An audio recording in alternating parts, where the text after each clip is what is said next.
Hi, I'm Rick Seidenwurm, and I'm very happy to be here. And I'm going to read you a shortened version of some of my story. It's called It Was Funny. It was funny when it was in some huge city in China we never heard of, and they called it the corona, and we laughed about the Mexican beer and said, why don't they call it the Tsingtao virus? It was funny when the pundits said the virus came from bats. It was funny when we saw people on TV wearing masks and wondered which one of them might actually be bank robbers. It was no longer funny when it hit New York and we were incredibly unprepared and generally screwed. I never did put on a mask, but I turned away from coughers and sneezers and tried not to touch my face. It didn't work.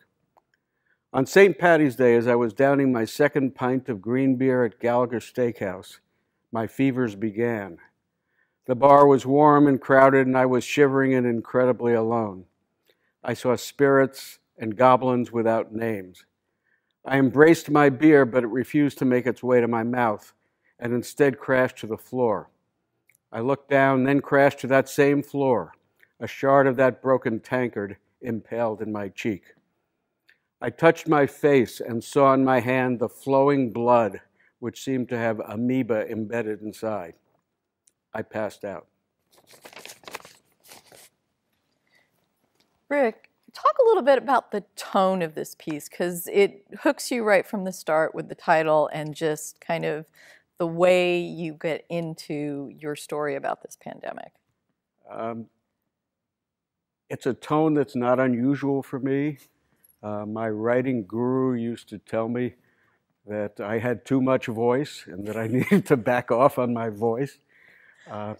What was crazy about this piece was that it starts out so sarcastic and wise, and it ends up more even than this as sad and pathetic, and which is what this pandemic is all about, I think.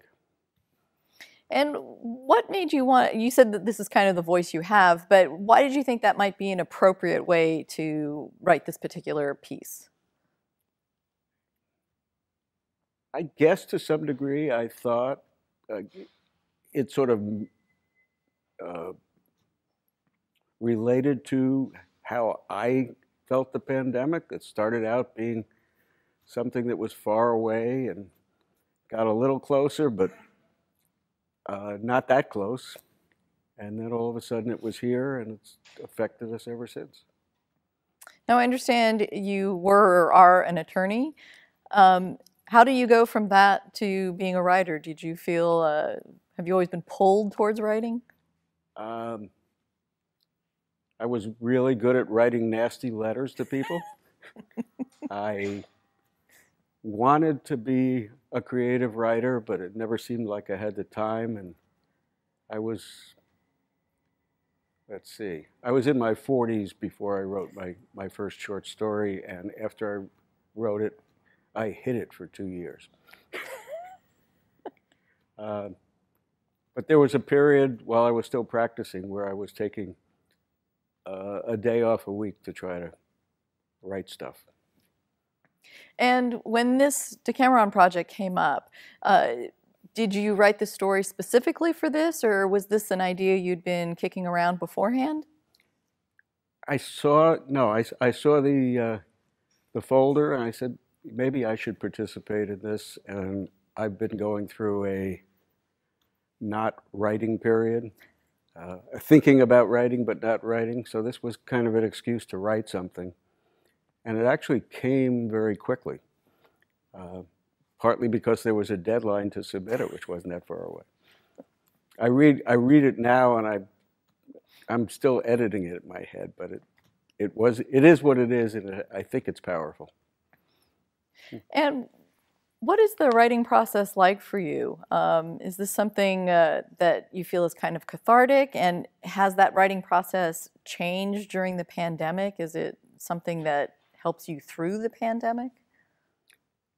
I guess I should, the correct answer would be yes, but it isn't the true answer. The true answer is I'm reading much more than I'm writing.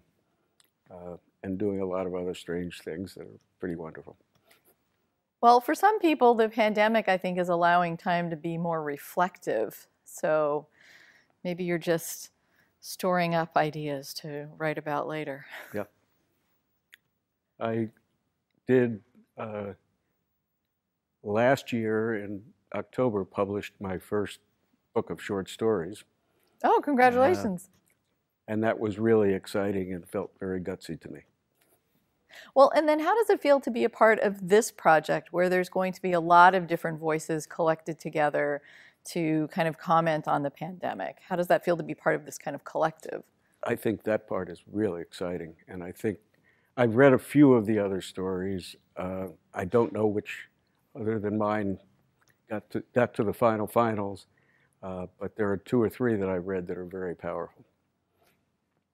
And do you like the fact that it kind of brings in a diverse array of stories? I mean, from the ones I've read, each Yes. one is very different.